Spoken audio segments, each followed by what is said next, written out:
Great Friday afternoon, everyone. It is the end of a great week. Thank you for joining another episode of Conquering Through the Crisis. I am your host, Lamont Gwynn, and we have a great show for you today.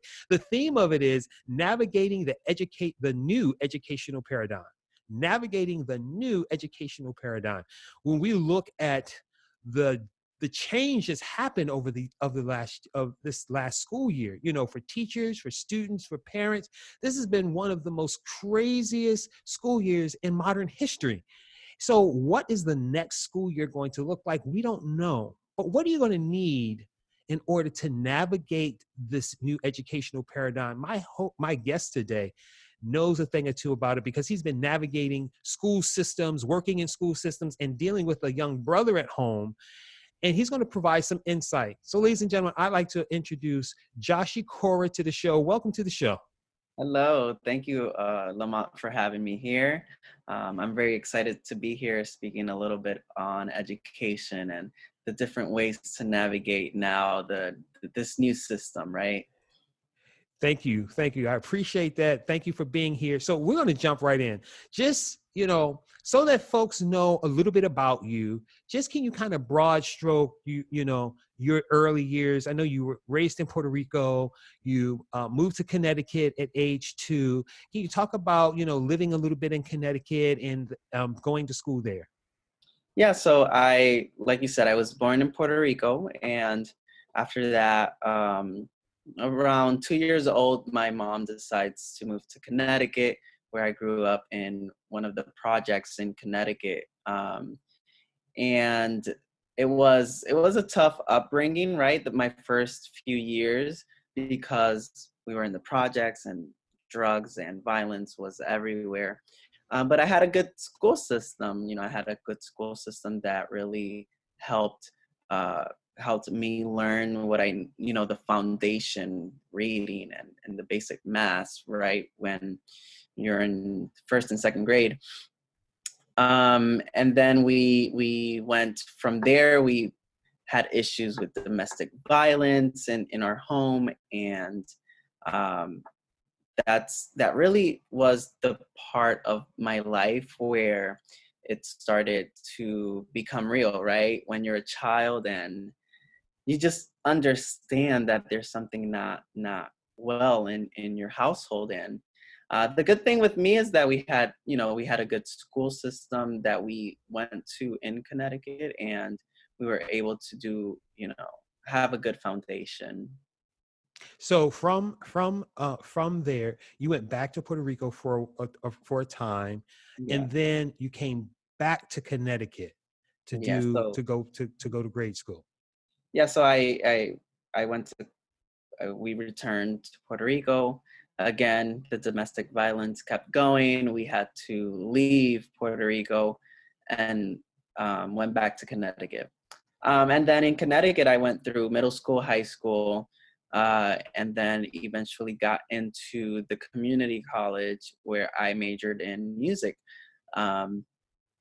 And from there, I then transferred to Central Connecticut State University, where I did several different majors, right? Like so many of our students, they go through different majors, and that was part of my navigation of the higher education system, because I really did not know much about higher education.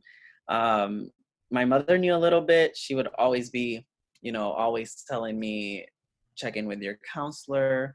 This is what you need to do. But I don't know, Lamont. I just kind of went through things, and it was tough because it resulted in me changing majors about 5 times. Wow. Okay. So you changed majors 5 times. So that's the school. So one thing that I've learned about you is that you have this school side, but simultaneously you have this advocacy side going on as well. Can you talk a little bit about that? Yeah. So when I started in Connecticut State University, I got a job with the counseling center at the university. And it was literally helping with the achievement gap among male students. So there's studies that say that in college, female students graduate at a higher rate than male students. And that's where I started my work in education. And that's where I started helping out with different conferences and different conferences that were geared specifically to the Latino community, where we had the conference in Spanish. And we helped make sure that the male students that were having issues graduating, we gave them the resources they needed to be successful in their classes. So from there, you, and that's the part that kind of moved you, I guess, here to Yes. Florida, because from the advocacy work, you got into the AmeriCorps program. The Mhm. AmeriCorps program brought you to Florida, and then talk about that so from AmeriCorps, you went to Rollins College, or you Yes. went no So Anna. Mhm. Go ahead. I yeah. So I was doing that work with the achievement gap, and then I was able to apply to an AmeriCorps program down here in Florida, um, called City Year. And City Year is a nonprofit organization that is education based. So we go into schools to tutor, mentor students that are at risk of failing or dropping out of school. Um, so I completed my application, and I, had my mind set to come to Florida, to here, Orlando. And I was already working with the achievement gap, and I had like all of this information and all of this work that I had done already. So it was a great opportunity for me to go into this program, because it's also working with the achievement gap, but now in grade school, right, in middle schools and high schools. Beautiful. And then from there, you were looking at education as a way to, but no, you finish your degree. So talk about finishing your degree, Rollins College. Yeah, so after Central Connecticut State University, I, come here for the program. I complete the program, and then I got into Rollins College, where I only needed to complete 2 years of my studies because I had 3 years already from Connecticut. Um, and yeah, it's very interesting, right? Because many times, and this happened throughout my time in college, where I changed 4 or 5 times majors.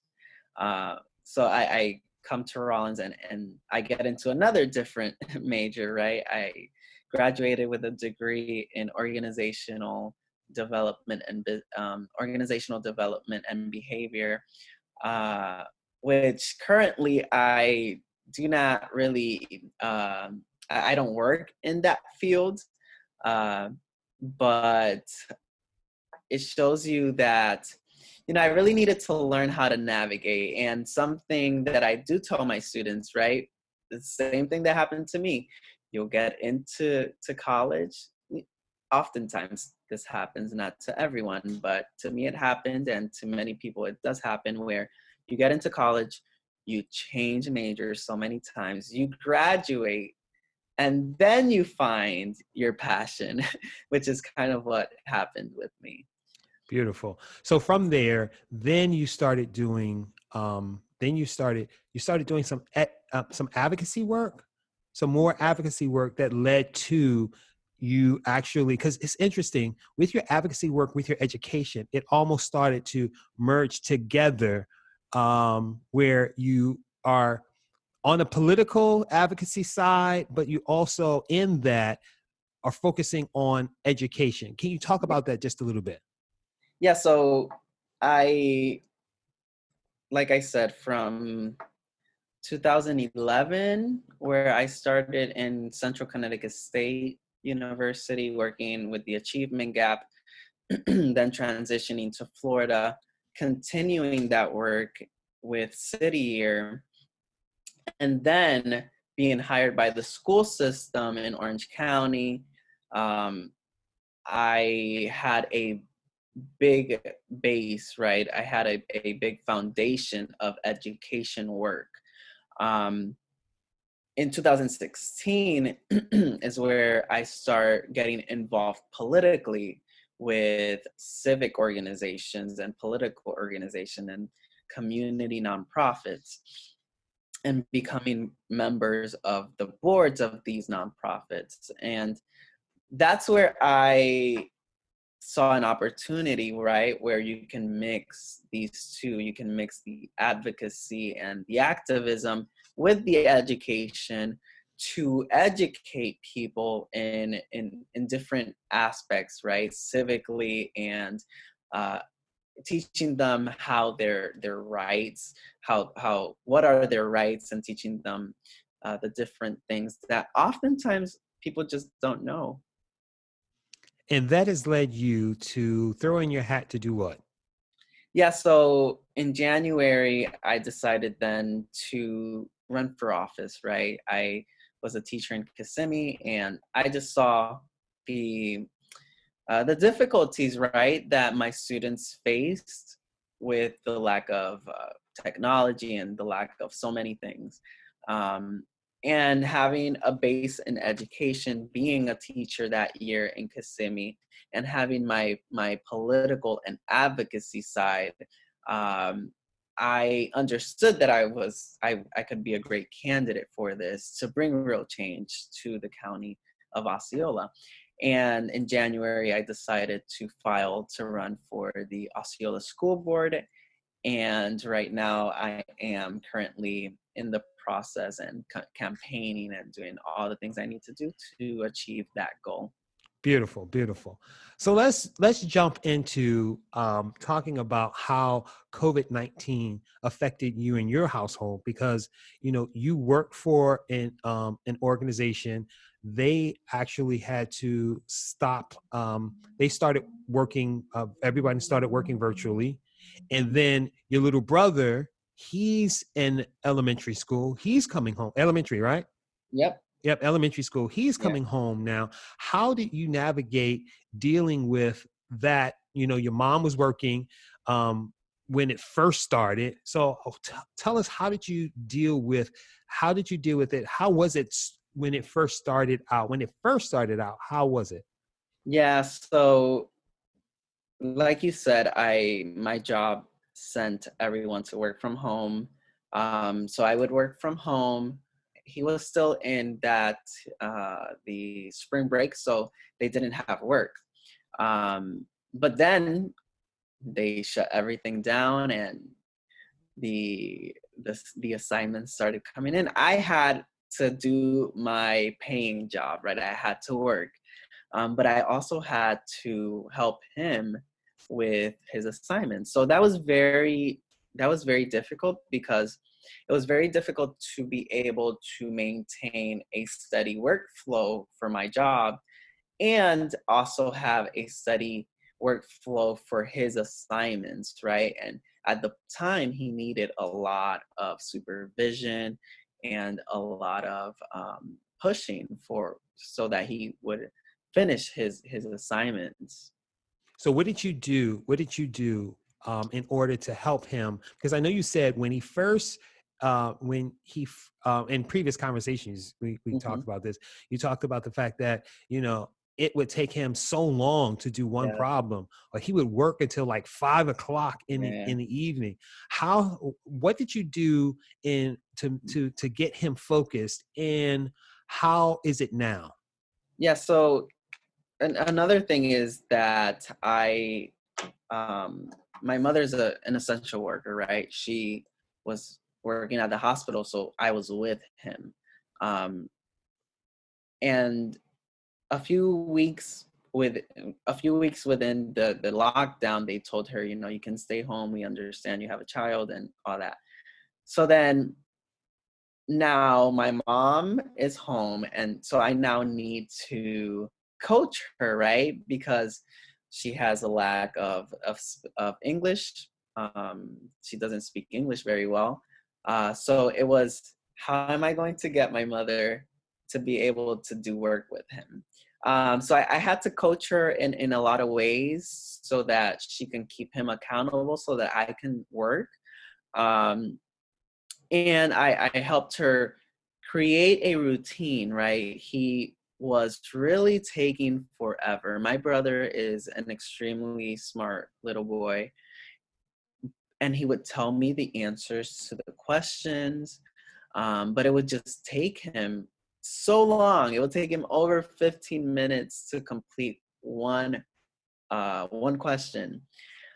So it was really setting up a routine, um, because obviously, you know, they're home. It's not their routine. They're used to going to school. So I had to really help them both, right? Help my mom keep him on track, and make him understand that, hey, you're 10 years old. You can sit, you can do your work, and uh, having different reinforcements, right, to help him get better with doing his work. And going from 10 to 5 or 6 at night, right, where it would take him most of that time, um, to now he's able to wake up, take his laptop out, start doing the work, and by 1 o'clock he's pretty much done. Beautiful, beautiful. I know you're proud about that, happy about that. Yes, because it's it's not so much about he's completing his work. It's about, like, between my mother and I, we were able to instill this responsibility in him, you know? So it's a beautiful thing, actually. Very nice. Yeah. So we know that with the new school year, we don't know what it's going to look like. But having been a teacher, having had to deal with a young man, a little boy who, you know, was not very focused, to getting him focused, what Mhm. do you think that parents will need as this new school year begins? You know, we're going to go through summer, everybody's going to have a great time, but then this school year is going to come around. During the summer, administration is going to probably figure out some things Yeah. based on the data that they receive, and the 2021 school year may be completely different than what we're used to. What do you think parents are going to need in order to be able to deal with the changes, that if they are major changes? Yeah. So right now, like you said, I feel like there's no real procedures set up, because obviously we have to wait for data to come from the state, and protocols, right, to come from, like, the Department of Education. But one thing that I do encourage every parent, right, because uh, we live in the United States where we can voice our opinions, and voice uh, our need, right? And one thing that I always also teach my mother is that if you need information, if you need information in your language, the school needs to provide that information, right? Um, in my brother's school, my brother's school is about 85% Latinos. There is a lot of students, a lot of parents who just don't speak the English language, and it is very important for uh, these parents who don't speak the English language to speak up, right, and to demand the information in their language, because like this is not a little thing, right? COVID-19 is a very real pandemic, and it is very important for everyone to understand and know the procedures. And it is also up to the school officials, English speaking and Spanish speaking, and even if they don't know the Spanish language, to be able, it is up to them to provide that information so that students come prepared so that parents can also understand what they need to do to protect their children and to protect other children, right? So yeah, I feel like information will be coming in from like specifics, right? Um, and we'll have that information available, and a lot of things that can be done are, there's a variety of things, online things that can be done with students when it comes to online learning. So So, so when these new guidelines come down, um, one of the things you said is parents need to be vocal. They need to mhm. speak up when they feel they need something. What other things do you think parents are going to need in order to navigate, what's going to come in 2021? Yeah, I feel like the biggest thing is education, parent education. And this comes directly from the schools. The schools have to do a really good job when communicating with their parents, when,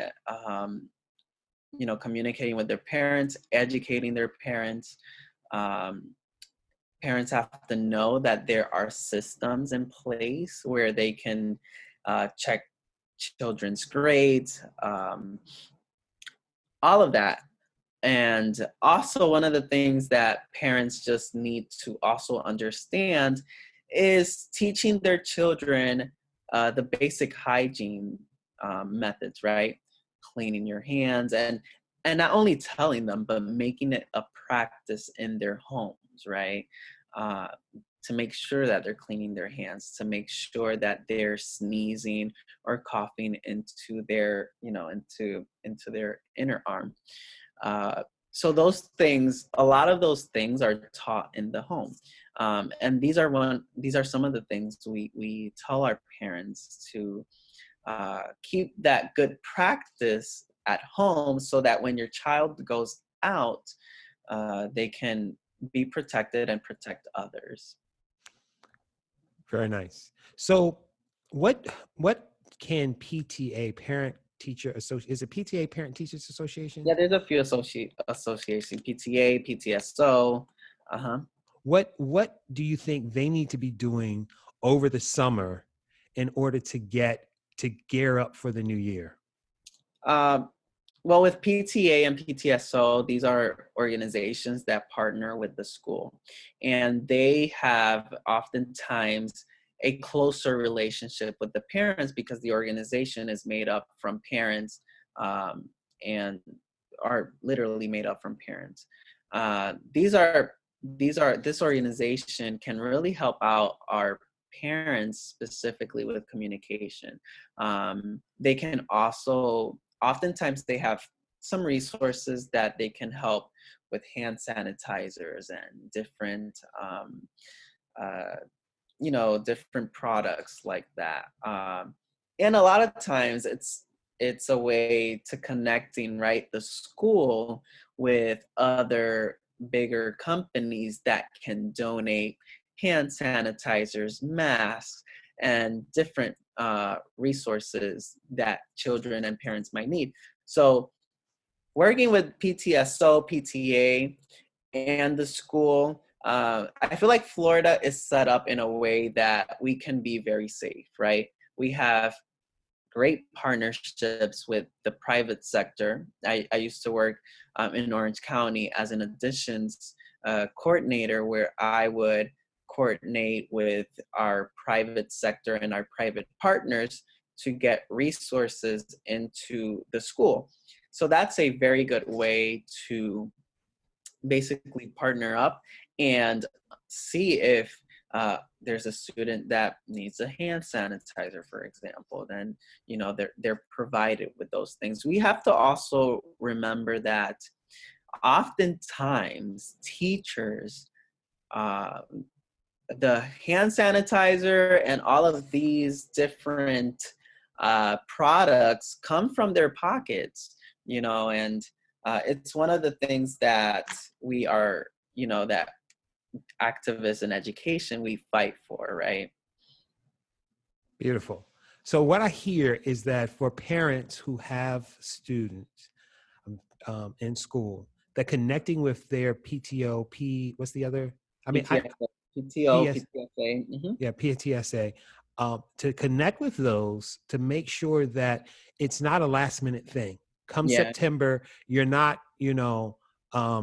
trying to, run in the last minute to get things, but kind of use this time now to stay connected so that you have a better idea of what your child's education um, program will look like next year and yeah. not wait to the last minute. Yeah, and the other thing, when we're talking about like the whole education system, right? There are parents who are very afraid. There are parents who have children who are uh, have a deficiency in their immune system. Um, and one of the things that many of these parents don't know, especially if they are minority parents, and people who just don't know the education system in the United States, is that Florida has a virtual school that functions completely the same as a public school, like a physical public school. So I don't know if you knew that, Lamont, I but didn't. we have, it's called Florida Virtual School, and if there are students with deficiency in their immune system and their parents think is better for them to go to school online, they can do that. It's thousands of students do that. I have teacher friends who are teachers in Florida Virtual School, so it's completely the same. Wow. Didn't know that. Thanks for sharing that information. And thank you for your time. I think this was a great interview. You provided some well, I hate saying interview. This is a great conversation. You provided some great information that parents can use as they navigate this new educational paradigm. And I want to take a moment to close out this show. And I want to ask you 6 check-in questions. Don't Okay. look at them. You can answer them extemporaneously. Okay, I'm not All right. looking at them, don't worry. Okay. All right. Here we go. First question. How are you feeling?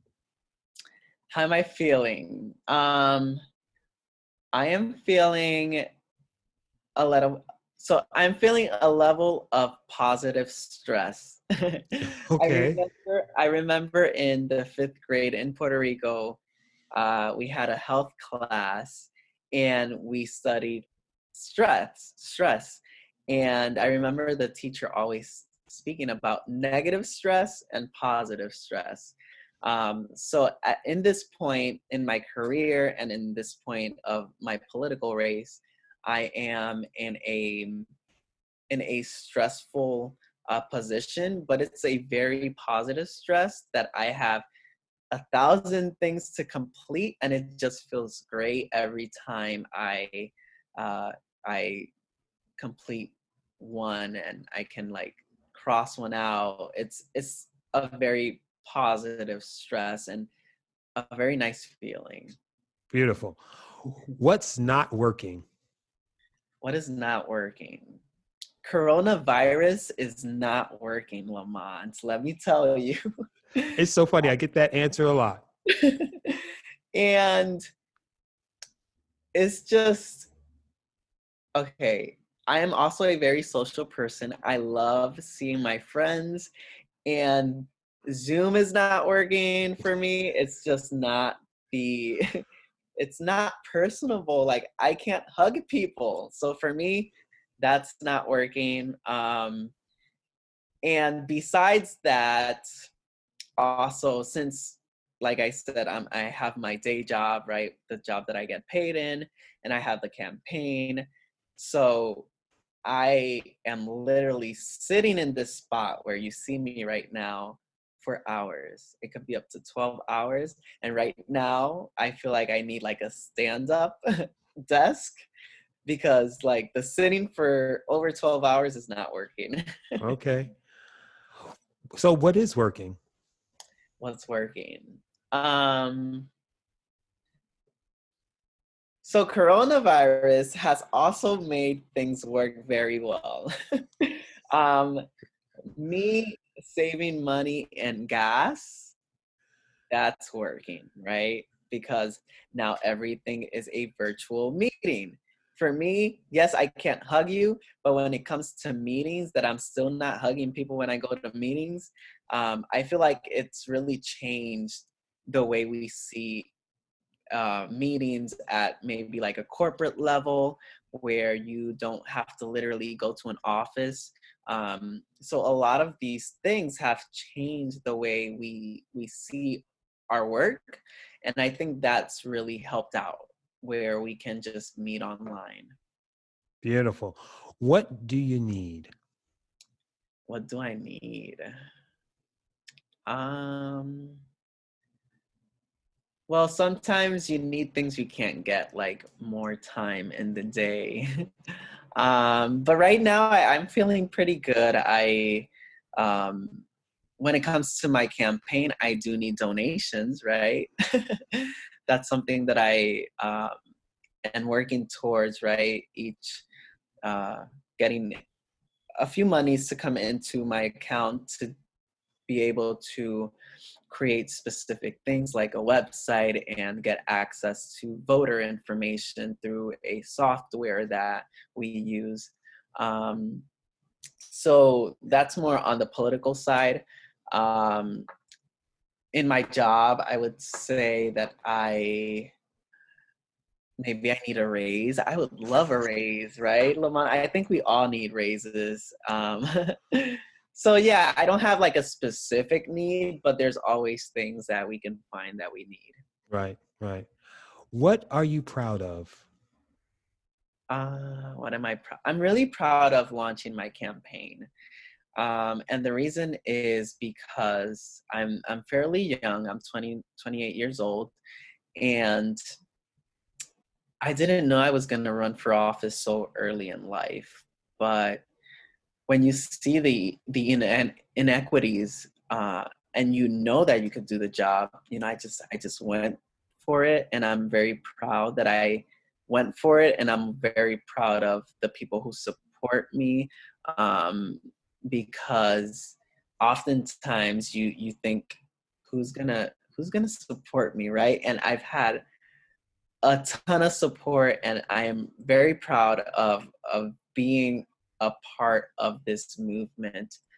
I'm also very proud of achieving my bachelor's degree, because I would say it was probably one of the hardest things that I had to the hardest thing that I have obtained. And it took me 7 years to obtain it.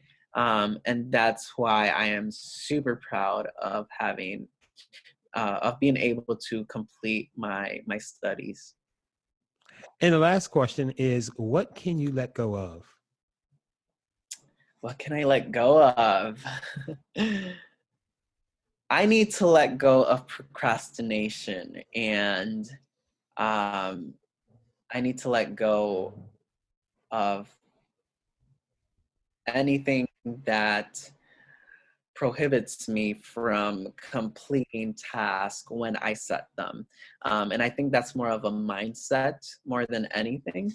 And I am really aware of it. And I feel like during these days, I've been able to really work at this. So, Jochy, I have one last question. So, you launched your campaign in January, Yes. but there was this one thing that happened recently that made you kind of say, you know what? It's time for me to maybe really get this thing going. Any idea what that was? Yeah. So I I'm involved in many things, right? And it is very important for someone like me to have a good headshot. And I saw your portfolio, and I really loved the headshots. So I reached out, and I was able to complete, the photo session. And when I saw my picture, it really changed the way I was looking at the campaign, right? because now I had a visual of me seeing myself in that seat. And that's when it really clicked, right? Where now I'm sending my headshot to the different organizations, to the different communities of endorsements, and I'm seeing myself, right, in this seat. And it was, I didn't know the power, right, that a good headshot would do to me. And I, I I started in January, but I feel like I've started now, Mm. really, because now it's when I've been raising money. Now it's been going to different meetings and calls for my candidacy. So I want to thank you personally, Lamont, because it it makes a really big difference. Like, I had a good picture before, but yeah, it was great. Well, thank you for that. And you know, Yeah. my follow up to that is the fact that, you know, people may think, oh, Lamont believes that headshots work because that's what Lamont does. He does headshots. Of course, he's going to say it works because he wants my money. But Yeah. one of the things that I have realized, and my clients have said, that when they see themselves like they've never seen themselves before, it gives them a different feel about themselves. They see themselves, like you said, you saw yourself, now you could see yourself in that seat. Yeah. So I love being able to do that for my clients and for my audience. If you haven't gotten a headshot from me, if you are in Orlando, please, if you're planning to come to Orlando, Hmm. please let me help you get a better image of you. And what we're going to do, Jochy, is we're going to put your Facebook page. What is your Facebook page for your Yeah. campaign? So they can follow me at Jochy with a CH, JOCHY 20 Jochy, JOCHY Cora, CORA 2020. Thank So you. that's where they will find my Facebook page and my, my candidacy and all that. Awesome. Well, we've come to an end of another show. Thank you so much for tuning in as the fire uh, Yeah, the fire truck. emergencies, first responders go down the street. But thank you so much for tuning in. This has been a great week, and we're going to see you right back here on Monday. So until then, to you, Jochy, and to my audience, make it a great day and make it a great weekend. Take care, everybody. Bye.